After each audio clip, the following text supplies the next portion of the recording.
Hi guys! So sa mga taga Saudi or nasa Middle East, ayan, alam nyo, kung nandito kayo, alam nyo kung ano ito. Ayan, ito ay Tamar syrup, di ba? Napakatamis nito guys. Pero alam nyo ba, ito ay expired na noong October 2022. So alam nyo ba, napakasayang talaga guys kasi itatapon na lang yan siya. So ilalagay ko siya sa cellophane para yung syrup is itatapon na.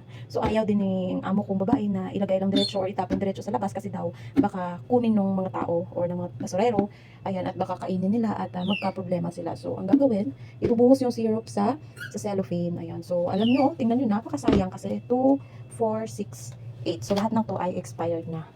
Gusto ko sana siyang hingin guys kasi dadalhin ko sana siya sa Pilipinas kasi uuwi din ako December. So, nahihiya akong hingin. So, napakasayang talaga. O, tingnan nyo. Ay, nako. Sana all mayaman kasi hindi na sila nasasayangan sa mga pinagbibili nila. O, ayan. Mag-1 year na siya ngayong October ng expired. Ay, napakasayang. Pero wala tayong magawa. So, di natin yung utos. So, ayan guys. Meron akong cellophane. So, ibuhos ko dito yung syrup. Oo, so, bubuksan natin. Ayan. So, yung syrup ilalagay natin sa cellophane. Kasi itatapon. Ang sayang na sayang.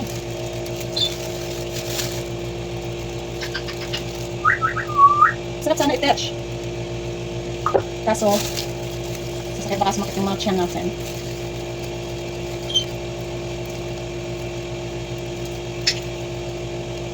Tada! Ay, grabe. Tapos hugasan ko to guys kasi baka daw magamit ko pa.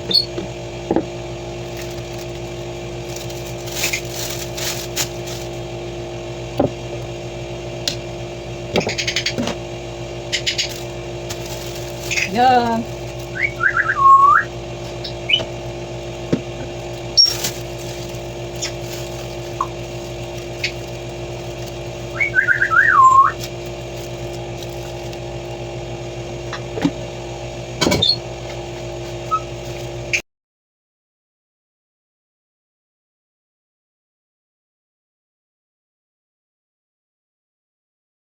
So ayan guys, parang di na din naman siya pwede kasi meron siyang buo-buo. Ayan.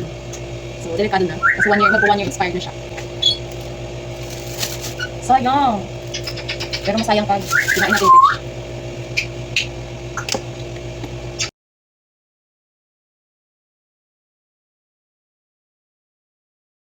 So this time po ako ng garbage bag.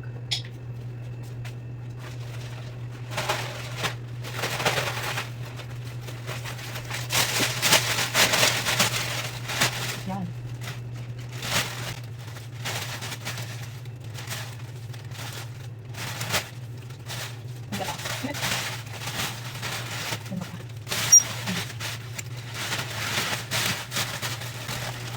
Oh my God.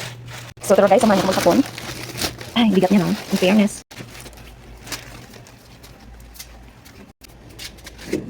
So dahil mabigat siya, ayan.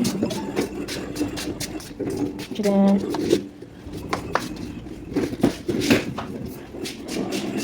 So madilim talaga dito sa amin. So ayun.